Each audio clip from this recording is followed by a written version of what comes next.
Salve investidor, seja muito bem-vindo. Hoje a gente vai trazer as 3 melhores oportunidades em fundo de investimento imobiliário de logística.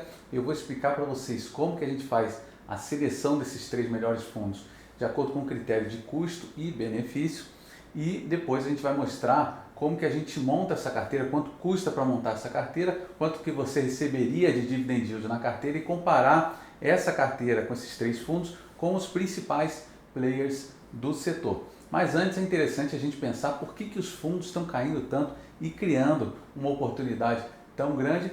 Eu já falei em outros vídeos aqui, o principal motivo é a subida na taxa de juros, tanto na Selic quanto nas taxas mais longas, como Tesouro IPCA+, etc. A gente também tem outros 2 motivos ligados a esse, que são, primeiro, o risco de tributação dos fundos de investimento imobiliário, que começou a pairar no ar aí quando a gente viu esse descontrole pelo lado fiscal. O governo não quer diminuir os gastos, então a solução desse governo é aumentar a arrecadação. Uma das possibilidades seria passar a tributar os dividendos dos fundos de investimento imobiliário. Em outras oportunidades já tentaram fazer isso também, não conseguiram, então faça a sua parte aí, pressione os seus políticos para que isso não aconteça. Se Deus quiser, não vai acontecer essa tributação que afeta muitos investidores pequenos.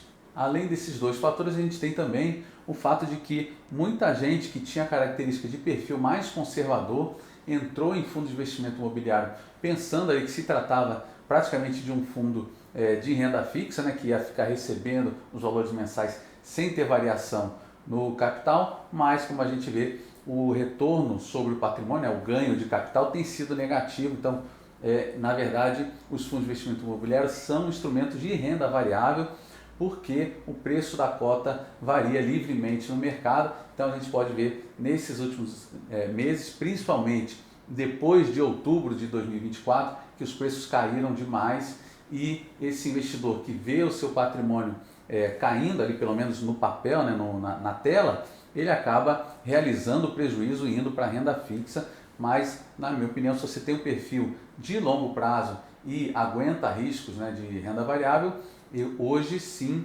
é uma excelente oportunidade para investimento em renda variável de um modo geral. Como vocês podem ver aqui, olha, esses 3 fundos dos quais eu estou falando, eles já vinham em queda, e aqui depois de outubro, né, de 2024 começou a se acentuar essa queda por conta do aumento de juros principalmente, só que até hoje esses ativos ainda não se recuperaram totalmente. E só para mostrar para vocês que não sou só eu que está achando que isso aqui é uma grande oportunidade, eu vou mostrar um trechinho pequeno aqui do vídeo do professor Baroni de 10 de março de 2022, ele que é especialista em fundos de investimento imobiliário.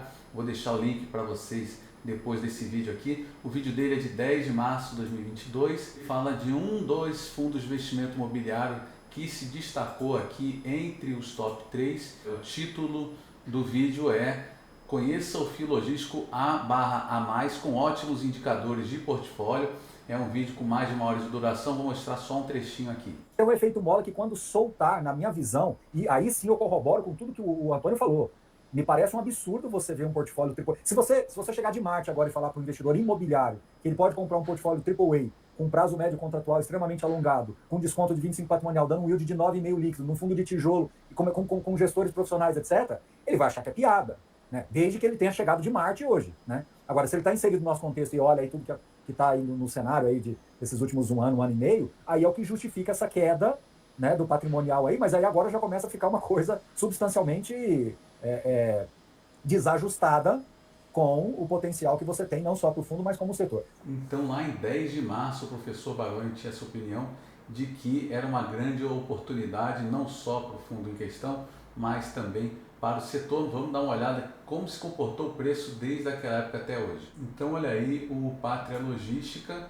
lá em março, né, era 10 de março que ele falou, dia 11 de março estava R$ 74,70. Hoje, esse mesmo fundo, com os mesmos ativos dentro dele, sem dívida nenhuma, está sendo negociado a R$ 42,48. Então vamos lá, como é que eu faço aqui para olhar os fundos que parecem ser as melhores oportunidades. Lembrando que aqui, por enquanto, essa primeira etapa, eu não analiso a qualidade do fundo, tá? A gente está olhando mais o preço do fundo, e o seu dividend yield. São os dois fatores determinantes para esse ranking aqui, tá, que eu faço, em que ficaram o PATL11, o TRBL11 e o RBRL11 nas 3 primeiras posições. O que eu olhei para fazer esse ranking? O dividend yield dos últimos 12 meses do fundo e o preço sobre valor patrimonial. Então preste atenção que aqui o preço ele tem uma influência nesses dois fatores, tá? Então tanto o dividend yield quanto o preço sobre valor patrimonial são influenciadas pelo preço do ativo. Então o preço caiu bastante, eles ficaram baratos, por isso que eu estou trazendo aqui as melhores oportunidades e não os melhores fundos em si. Não é recomendação de investimento, tá? Dito isso, outra coisa que vale a pena a gente chamar a atenção é essa relação entre o FFO Yield e o Dividend Yield. Agora, o que é o FFO Yield? FFO são os fundos advindos das operações, né? O resultado operacional do fundo. A gente quer que esse valor aqui, essa relação entre o FFO e o Dividend Yield esteja perto de 100%, tá? Alguma coisa ali entre 90% e 110% é uma coisa aceitável. Esse 57% aqui já deixa a gente com o pé atrás na hora de analisar. Mas, de qualquer forma, vamos olhar outros números desses fundos aqui. Outra coisa que eu gosto de ver é a quantidade de imóveis. Então, esses fundos eles têm menos imóveis, porque eles são menos procurados, chamam menos atenção do investidor mais leigo. Mas é claro que se você comprar um pouquinho de cada um desses três, você soma essa quantidade aqui, você já teria aí 15 imóveis se você comprar uma cota de cada um desses fundos. A liquidez desses fundos também é um pouco mais baixa, tá? Inclusive eu fiz um pré-filtro aqui, tirando os fundos que tinham liquidez muito baixa e fundos que tinham apenas um imóvel no seu portfólio. Agora vamos dar uma olhada no relatório gerencial de cada um desses fundos para ver se tem algum problema mais sério por trás aí que a gente não está vendo nos números. Pode ser que o preço tenha caído por uma justificativa que esteja dentro dos relatórios e aí talvez eles não sejam uma oportunidade tão boa assim. Vamos lá. O PATL11, o último relatório dele foi entregue no dia 24/1, vamos abrir. Ele é um fundo que começou as atividades em agosto de 2020, cobra uma taxa de administração de 1,13% ao ano. Tá? O administrador é o Vortex e o gestor é a Pátria VBI. O valor patrimonial do fundo está em R$ 96,33. A cota de fechamento nesse último relatório era de R$ 48,49. A relação preço-valor patrimonial era de 0,51. Esse valor aqui já está em quase R$ 42, tá? Significa que você está comprando os galpões com desconto de mais de 50%. Aqui a gente tem o histórico de distribuição por cota, ele pagava 60 centavos até abril de 2024 e caiu para 57 centavos por conta de uma maior vacância no portfólio dele. A liquidez do fundo vem aumentando mais recentemente, mas muita gente vendendo. A gente vê aqui que o preço da cota caiu muito recentemente. O número de cotistas se manteve mais ou menos estável, em torno de 25 mil. E aqui estão os 4 imóveis desse fundo, né, que são praticamente 3 na verdade, porque a gente tem 2 aqui que são vizinhos um do outro, o Jundiaí 1 e o Jundiaí 2. O maior galpão deles fica em Itatiaia, que é mais ou menos ali no encontro entre Rio de Janeiro, São Paulo e Minas Gerais, tá? Tem 105 mil metros quadrados e esse está totalmente alugado. Ribeirão das Neves é um pouco menor, mas esse aqui é um galpão refrigerado, por isso ele representa um percentual maior da receita, 50% da receita. E os 2 ativos aqui de Jundiaí, cada um deles com aproximadamente 9 mil metros quadrados, um deles está vago aqui, 100% de vacância. Aqui está um mapa com a localização dos ativos, né, como eu falei. E esse quadro aqui é importante, a locação por inquilino. A gente vê que tem uma concentração grande em um inquilino só, né? 40% da receita vem do SEB e 40% da BR Foods. Então esse é o risco maior desse tipo de ativo que tem poucos imóveis. A vacância física do portfólio é historicamente baixa, tá? Mas recentemente subiu aí por conta da entrega do ativo de Jundiaí. É o que a gente vê aqui, olha, o Refrisol vai entregar uma parte do ativo lá do Ribeirão das Neves e a vacância vai subir para 10% já agora nesse mês.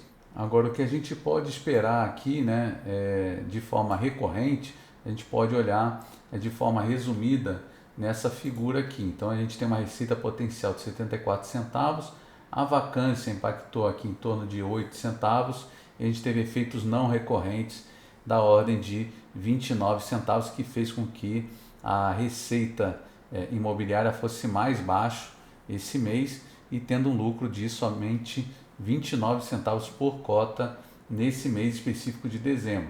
Para os próximos meses, a gente pode esperar não o acontecimento de novo desses eventos não recorrentes, mas a vacância, por outro lado, vai aumentar um pouquinho. A gente pode ter pelo menos uma perda de 10 centavos aqui na receita potencial. O fundo RBRL11 pagou 70 centavos por cota no dividendo médio dos últimos 12 meses, tem 14 mil cotistas, 5 ativos, área 207 mil metros quadrados praticamente, né? Liquidez diária de 550 mil, vacância física e financeira 0%. Esse fundo fez um IPO ali em 2020, fazendo a aquisição dos galpões Hortolândia 1 e 2, Itapevi 1 e Resende 1.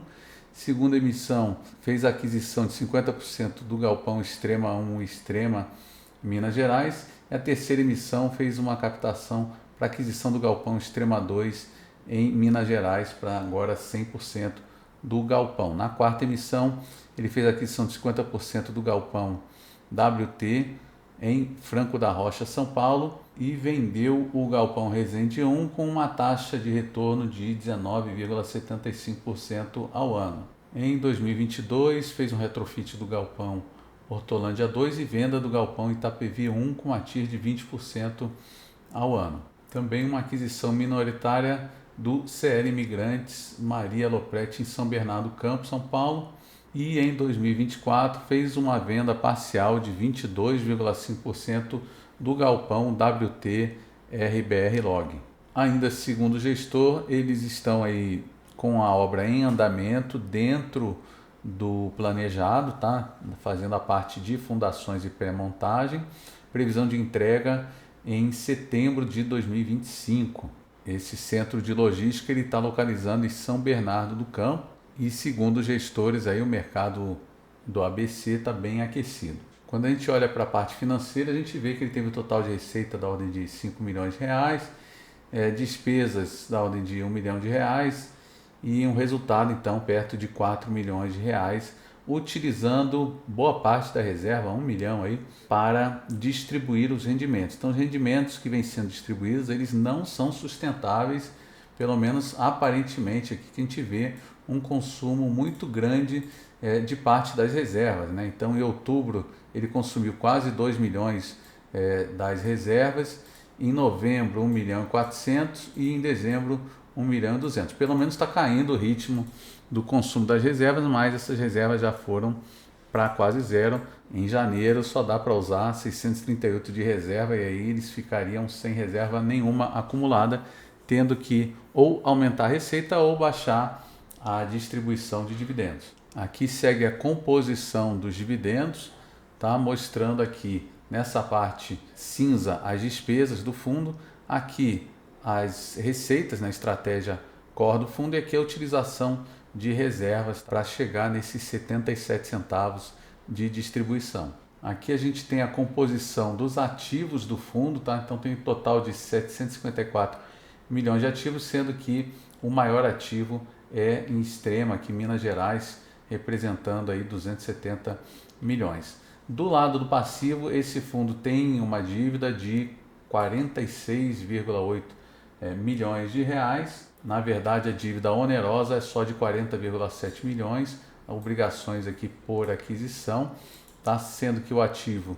754 milhões, então o patrimônio líquido é de 708 milhões. A dívida da empresa tem o vencimento em janeiro de 2030 e o pagamento aí é atrelado ao CDI, então mais um motivo para a cota cair quando o CDI sobe, porque ele acaba tendo que pagar mais juros e sobra menos dinheiro para os dividendos. Agora vamos falar do TRBL11. O gestor é o Rio Bravo Investimento e Telus, com uma taxa de administração e gestão de 0,84%, menor do que a média do mercado, só que com mínimo mensal de R$ 176 mil.